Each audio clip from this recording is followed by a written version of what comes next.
Hi friends, welcome to our channel.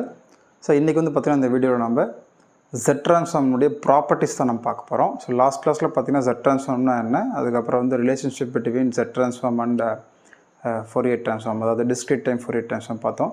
So இன்னைக்கு வந்து இந்த வீடியோல வந்து Z transform உடைய ப்ராப்பர்ட்டிஸ் வந்து ஒரு ரெண்டு ப்ராப்பர்ட்டி நம்ம பார்க்கலாம். So first ப்ராப்பர்ட்டி வந்து பாத்தீங்கன்னா linearity property. So first property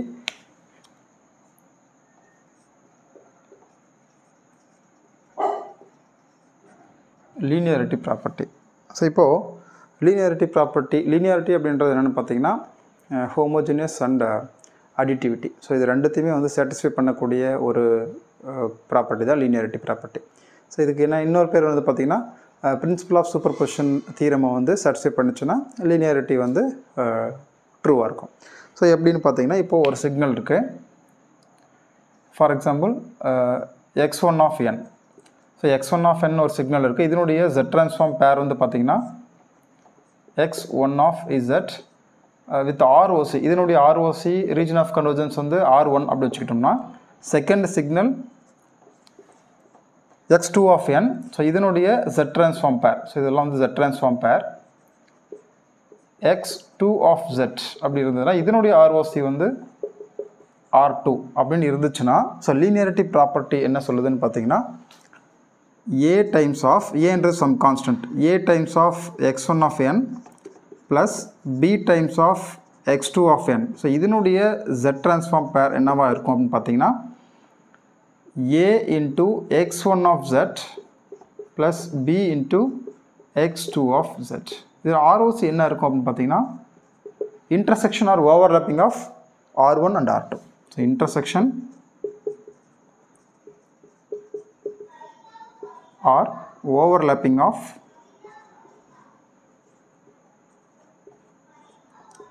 R1 and R2. So இதுதான் வந்து linearity property. ஸோ இதோட ப்ரூஃப் பார்க்கலாம் பாருங்கள்.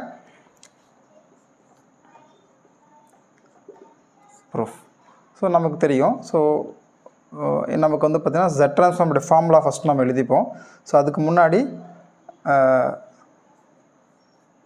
let x of n equal to a times of x1 of n plus b times of x2 of n நம்ம எடுத்துக்கலாம்.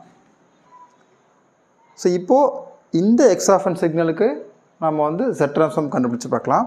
அப்போது x of z so என்ன இருக்கும் அப்படின்னு பார்த்தீங்கன்னா summation n equal to minus infinity plus infinity x of n z power of minus n.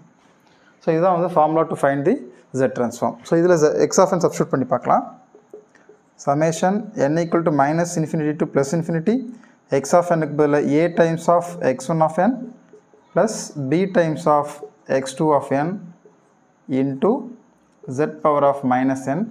z power of minus n உள்ளே கொண்டு போங்க. ஸோ உள்ளே கொண்டு போனீங்கன்னா ஸோ இங்கே போடுறோம் பாருங்கள்.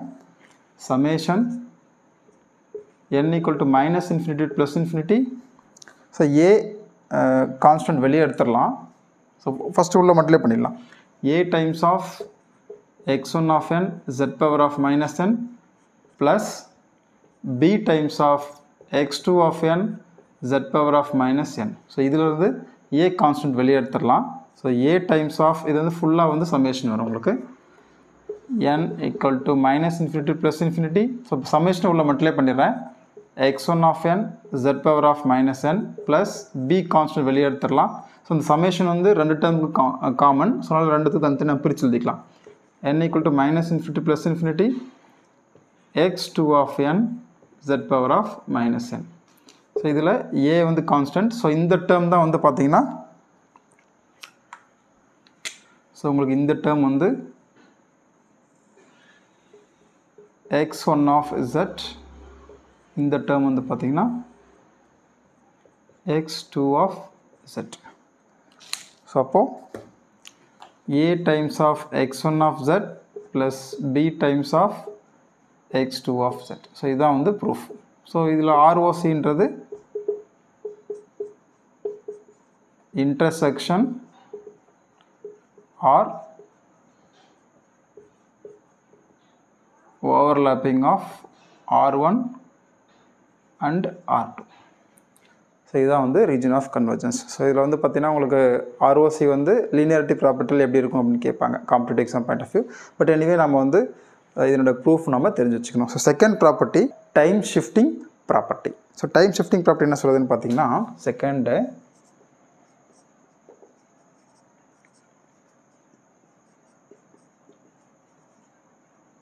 Time shifting property. ஸோ இப்போது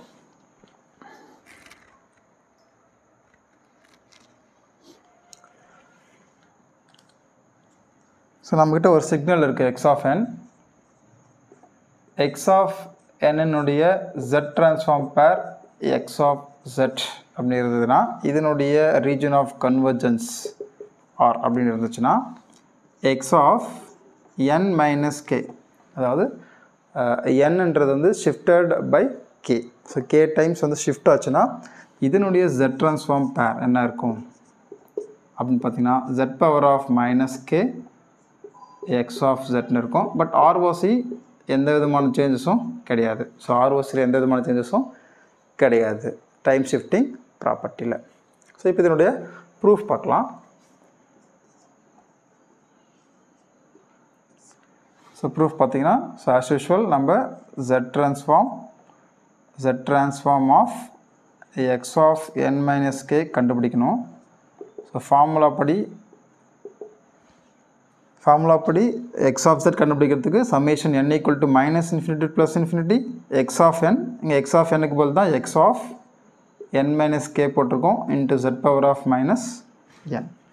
ஸோ இப்போது let take m equal to, so let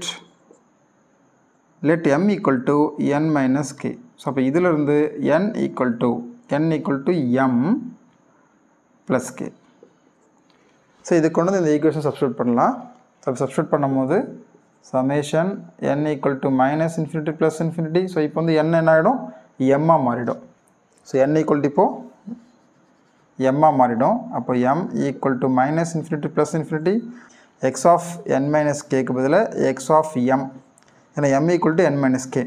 அதே போல் z power of minus nக்கு பதிலாக m plus k. ஸோ இதுதான் வந்து இப்போ சப்ஸ்டியூட் பண்ணிட்டோம். ஸோ இப்போது summation m equal to minus infinity plus infinity x of m z power of minus m z power of minus k. z power of minus kன்றது summation விட்டு வெளியே எடுத்துடலாம். ஏன்னா சமேஷன் வந்து இன் டேர்ம்ஸ் ஆஃப் mல இருக்குது.